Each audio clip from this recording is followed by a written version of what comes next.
3:30 cabinet meeting ചേരുകയാണ്. അപ്പം അതിനു മുമ്പ് ഞാൻ ബഹുമാനപ്പെട്ട മുഖ്യമന്ത്രിയും ഇടതുപക്ഷ ജനാധിപത്യ മുന്നണിയുടെ സംസ്ഥാന നേതാക്കന്മാരും ഒക്കെ തന്നെ ഈ വിഷയത്തിൽ ഇടപെട്ടുകൊണ്ടിരിക്കുകയാണ്, ചർച്ച ചെയ്തുകൊണ്ടിരിക്കുകയാണ്. അത് ആ സമയത്ത് ഞാനൊരു 2:30 മണിക്ക് പത്രസമ്മേളനം നടത്തി ഒരു അഭിപ്രായം പറയുന്നത് ശരിയാണോ, നിങ്ങൾ ചോദ്യം ചോദിക്കുന്നത് ശരിയാണോ? ഇത് രണ്ടും പ്രശ്നമല്ലേ? CPM മന്ത്രിമാരാ അറിയില്ല. ഞാനിപ്പം ഞാൻ രാജൻ മന്ത്രിയായിട്ടിപ്പോൾ ഒരു പരിപാടിക്ക് ഉണ്ടായിരുന്നു, പട്ടയം കൊടുക്കുന്ന സ്ഥലത്ത് ഒന്നും പറഞ്ഞില്ല അവിടെ വെച്ച്. എൻ്റെ അടുത്തിരുന്നപ്പോൾ പിണക്കം ഉണ്ടെന്നൊന്നും എനിക്ക് തോന്നിയില്ല.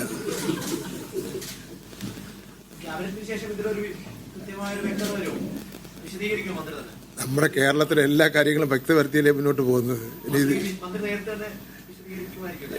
അത് എന്നെ ചുമതലപ്പെടുത്തിയാൽ ഞാൻ വിശദീകരിക്കും. മുഖ്യമന്ത്രിയെ എന്നെ ചുമതലപ്പെടുത്തിയാൽ ഞാൻ വിശ്വസിക്കും. അങ്ങനെയല്ലേ ചെയ്യാൻ വേണ്ടി പറ്റുള്ളൂ. നിങ്ങളുടെ പത്രത്തിൽ ചീഫ് ആയിട്ട് പറയാം, നിങ്ങൾക്ക് കൂടെ വരാൻ പറ്റുമോ? അങ്ങനെ തന്നെ കാര്യങ്ങളില്ല.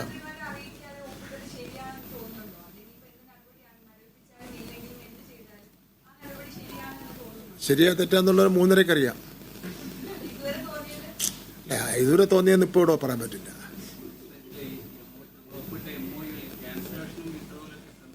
അതിനെ സംബന്ധിച്ചുള്ള നൗഫലെ നിങ്ങൾ സീനിയർ ആളാണ്, നമ്മൾ പറയാൻ പറ്റില്ലെന്ന് അറിയാമല്ലോ. അതിൻ്റെ ഒരു വിശദവിവരങ്ങൾ പറഞ്ഞത് നൗഫലിനെ അതിനെപ്പറ്റി എല്ലാ വിവരങ്ങളും ഉണ്ടല്ലോ. എൻ്റെ പോസിറ്റീവ് നെഗറ്റീവ് എല്ലാ കാര്യങ്ങളും ഉണ്ട്.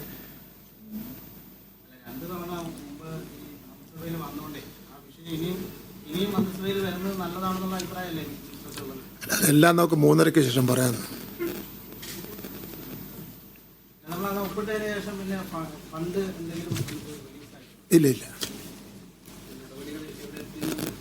ഇല്ല അത് ഒരാഴ്ചയിൽ കഴിഞ്ഞുള്ളൂ. ഇത്ര വെപ്രാളപ്പെട്ടല്ല. നമ്മുടെ ഇതിൻ്റെ ഈ ഷെഡ്യൂളിൽ നിങ്ങൾക്ക് അയച്ചു തരാം. രാജിയെ കൊടുക്കൂലേ എല്ലാവർക്കും?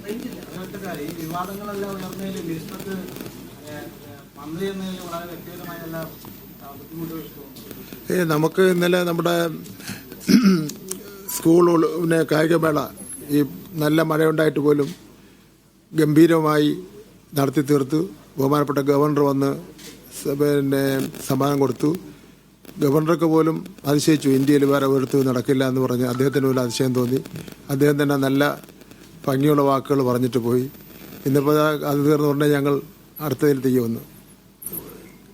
അടുത്തെന്താ സ്കൂൾ പരീക്ഷ, SLC ഹയർ സെക്കൻഡറി പരീക്ഷയായി.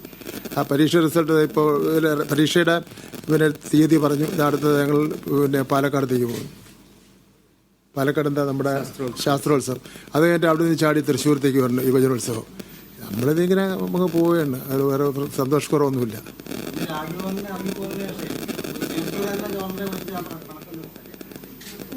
നമ്മുടെ ശത്രു മിത്രവും ശാശ്വതവും ഇല്ലല്ലോ, ഉണ്ടോ? അങ്ങനെ നമ്മുടെ ഒരു ജനാധിപത്യ സംസ്കാരമൊക്കെ ഉള്ള നമ്മുടെ കേരളം പോലുള്ള ഒരു സംസ്ഥാനത്ത് ഏറ്റവും ഒടുവിൽ ഉള്ള ലോകം അവസാനിക്കുന്നവരെ ഞാൻ പറഞ്ഞ പോലെ ശത്രുവും മിത്രവും ഒന്നുമില്ല. നമ്മളെല്ലാം അങ്ങോട്ടും ഇങ്ങോട്ടും ഓരോ പ്രശ്നങ്ങളുണ്ടാകുമ്പോൾ ഓരോ നിലപാടെടുക്കുന്നതല്ലേ? അങ്ങനെയല്ലേ വേണ്ട? ഇന്ന് മാതൃഭൂമിയിൽ നന്നായിട്ട് കൊടുത്തിട്ടുണ്ട്, ഞാൻ ഷേക്കൻ്റെ എല്ലാം കൊടുക്കുന്നത്.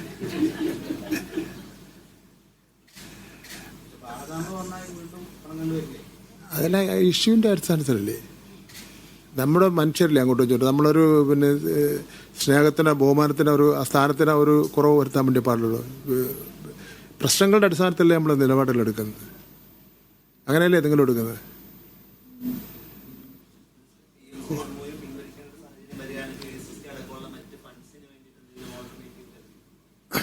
അല്ല, അതെല്ലാം ഞാൻ ഗവൺമെൻറ് പറയും, ഞാനും പറയും. ക്യാബിനറ്റ് ചേരാൻ വേണ്ടി 1/2 മണിക്കൂറേ ഉള്ളൂ. അപ്പോൾ ഭക്ഷണം പോലും കഴിച്ചിട്ടില്ല കേട്ടോ. ഞാൻ ഇവിടെ ഈ പട്ടയദാനത്തിന് പോയത്. ശരി, അപ്പോൾ വേറെ എന്തെങ്കിലും പറയണ്ട? ചിത്ര ഫാസി എന്തെങ്കിലും ഉണ്ടോ? ഇല്ല. ശരി.